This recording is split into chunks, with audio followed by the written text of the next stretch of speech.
ইতিহাসের ভয়াবহ দাবানলে পুড়ছে যুক্তরাষ্ট্রের দ্বিতীয় বৃহত্তম শহর লস অ্যাঞ্জেলস। যুক্তরাষ্ট্রের লস অ্যাঞ্জেলসে ছড়ানো দাবানল নিয়ন্ত্রণে আনা যায়নি 3 দিনেও। উল্টো ঝড়ের বেগে বাতাসে তা ছড়িয়েছে বিস্তীর্ণ এলাকায়। পুড়েছে শত শত ঘরবাড়ি, প্রাণ গেছে অন্তত 10 জনের। ভয়াবহ এই দুর্যোগ মোকাবিলায় বেশ হিমশিম খাচ্ছে লস অ্যাঞ্জেলস কর্তৃপক্ষ। প্রতিবেশী কাউন্টিগুলো থেকেও আনা হচ্ছে আগুন নেভানোর সরঞ্জাম ও কর্মী বাহিনী। এরপরও বাগে আসছে না আগুন, দেখা দিয়েছে পানি সংকট।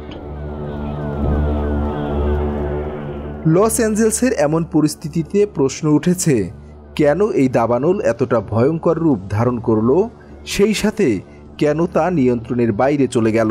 এ বিষয়ে দেশটির কর্মকর্তাদের বরাত দিয়ে মার্কিন সংবাদ মাধ্যম সিবিএস বলছে, দীর্ঘ সময় বৃষ্টি না হওয়ার ফলে খরা আর প্রবল বাতাসের কারণে দাবানলটি এত দ্রুত ছড়াচ্ছে। তবে ব্রিটিশ সংবাদ মাধ্যম বিবিসি এক প্রতিবেদনে লিখেছে, দাবানল এমন ভয়ঙ্কর হয়ে ওঠার পেছনে জলবায়ু পরিবর্তনকেও কারণ হিসেবে বিবেচনা করা হচ্ছে। যদিও ঠিক কোন কোন বিষয়গুলো এর জন্য দায়ী সেটি এখন স্পষ্ট নয়। ফায়ার সার্ভিসের একটি ব্যাটালিয়নের প্রধান ডেভিড একুনারের মতে, ক্যালিফোর্নিয়া এলাকার 95% দাবানলের শুরুটা হয় মানুষের বাহ্যিক কারণেই। যদিও এখানকার দাবানলের শিখা ছড়িয়ে পড়ার কারণ হিসেবে ক্যালিফোর্নিয়ার সান্তা আনা বাতাসের কথা বলা হচ্ছে। মরুভূমির পরিবেশ বা শুষ্ক অঞ্চল থেকে ঘন্টায় 97 কিলোমিটার গতিতে এই বাতাস বয়ে যায় উপকূলের দিকে। এ বাতাসকে দাবানল ছড়িয়ে পড়ার বড় কারণ হিসেবেও দেখা হচ্ছে। সিবিএস এক প্রতিবেদনে লিখেছে, সান্তা আনার এই বাতাসই লস অ্যাঞ্জেলসের দাবানল আরও উস্কে দিচ্ছে, যা শত শত বাড়িঘর পুড়িয়ে ছাই করে দিয়েছে, গৃহহীন করে দিয়েছে লাখ লাখ মানুষকে।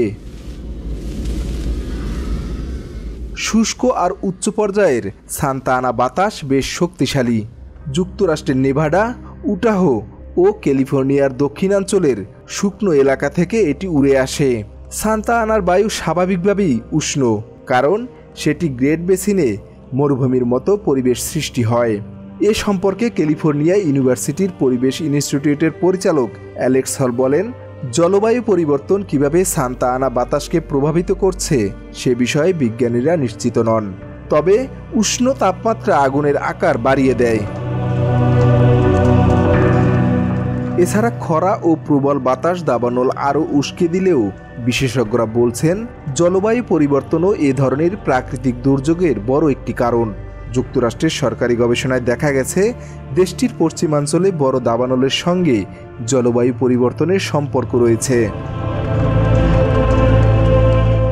দক্ষিণ ক্যালিফোর্নিয়ার দাবানলের সময় ধরা হয়ে থাকে সাধারণত মে থেকে অক্টোবর পর্যন্ত।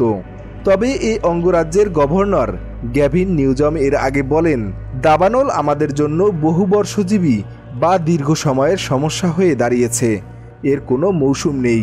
বিবিসির তথ্য মতে 2024 সালে এল নিনোর সাথে যুক্ত ভারী বৃষ্টিপাতের সময়কাল এই শীতকালে আগুনের উচ্চ ঝুঁকিপূর্ণ অবস্থার সৃষ্টি করেছে বলে মনে করা হয়।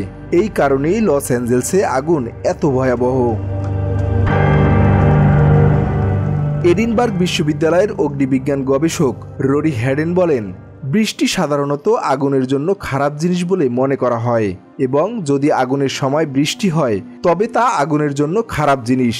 কিন্তু আগুনের আগে বৃষ্টিপাতের অর্থ প্রচুর গাছপালা বৃদ্ধি হতে পারে, যা তখন সম্ভাব্য জ্বালানিতে পরিণত হয়, এবং তারপর আপনি শুষ্ক আবহাওয়ার সময়কালে প্রবেশ করেন, এবং তারপর সেই গাছপালা খুব দ্রুত শুকিয়ে যায়, এবং এর আরও অনেক কিছু আছে। সুতরাং আপনি আরও জ্বালানি তৈরি করতে পারেন।